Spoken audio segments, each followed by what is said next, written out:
Nadia, tired, had just returned from the supermarket. Her little daughter was crying, and her husband Raoul was asking when they were going to have dinner. Nadia was in a panic, thinking about the 1,000 things to do. Before continuing, we invite you to subscribe to the channel and activate the bell so as not to miss any of our stories. Nadia's life was a whirlwind of worries and responsibilities. She couldn't remember the last time she had truly rested. The first 7 years of his life had been happy, spent with his parents in a welcoming town. Everything changed when his mother died and his father remarried Emma.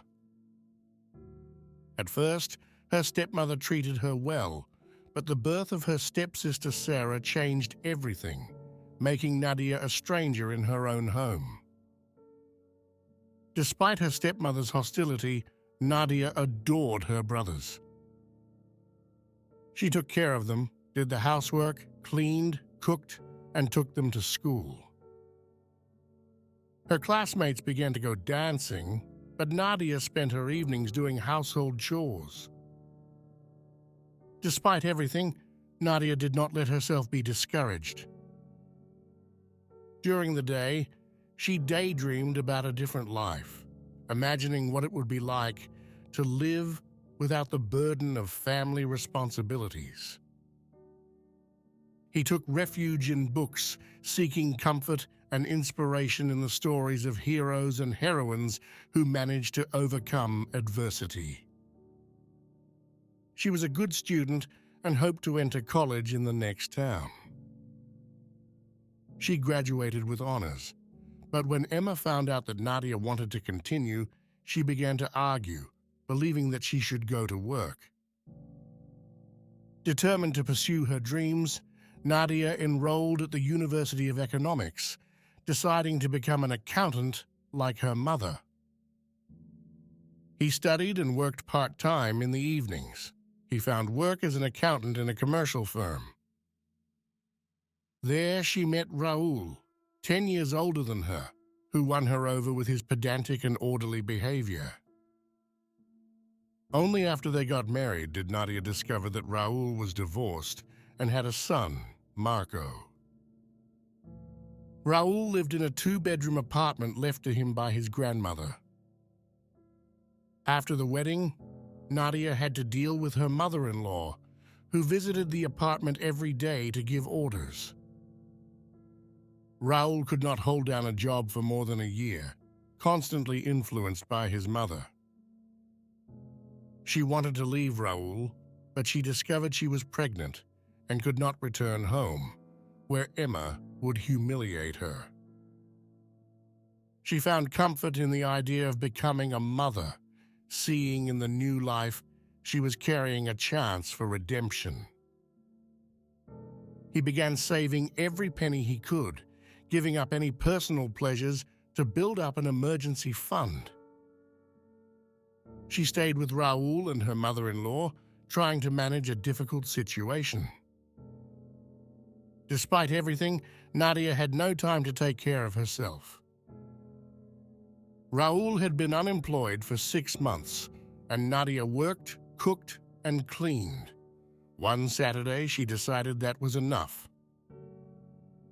He went to get his hair cut and bought a new pair of boots. That Saturday was a day of rebirth. She decided to take care of herself like she never had before, starting with small daily gestures that had a big impact on her mental well-being. The mother-in-law, seeing the change, began to argue, but Nadia responded bravely, stating that she had spent her earned money. The next day, at work, the accounting manager, Amelia, noticed some errors in Nadia's work and called her into her office. Nadia explained her family situation, and Amelia, understanding, told her not to give up, offering her support. He offered her private lessons to improve her accounting skills and introduced her to a network of colleagues who could help her find new job opportunities. Those actions inspired Nadia, who left Raul that same day, taking Lena with her, and moved into a shared room. Conditions weren't perfect, but they were fine. She no longer made mistakes at work and was promoted to junior accountant. Now he could afford to rent an apartment. After 2 years, Amelia introduced her son Tito to Nadia. Tito was a man of great principles, hard-working and determined. Despite the initial difficulties, he did not lose heart and continued to court Nadia with patience and respect. After 3 years, they got married and brought happiness into Amelia's life with the birth of her granddaughter, Sasha. One day, Nadia received an unexpected call from her father. "Nadia, I need your help," he said in a trembling voice. Emma was very ill, and her brothers had become estranged. Nadia, despite everything, decided to help her father and stepmother. The trip to her hometown was a moment of reflection for Nadia. When she arrived home, she found not only a sick mother, but also a fragmented family. With determination, she began to put things in order, caring for Emma with love and patience. But finding her very debilitated, without hesitation, he had her admitted to a good hospital in the capital. During her mother's time in the hospital, Nadia and her father had the opportunity to talk and rediscover a bond that seemed lost.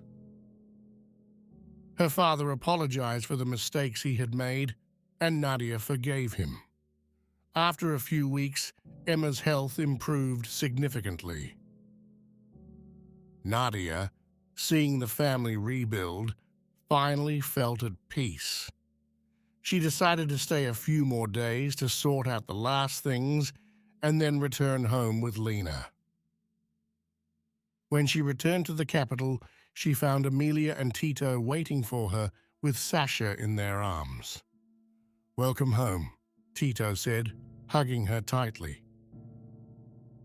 That evening, while Lena played with Sasha and Amelia, smiled watching them, Nadia understood that no matter how difficult life may be, with love and determination, you can overcome any obstacle. And you? What would you have done in Nadia's place? Would you have helped your parents?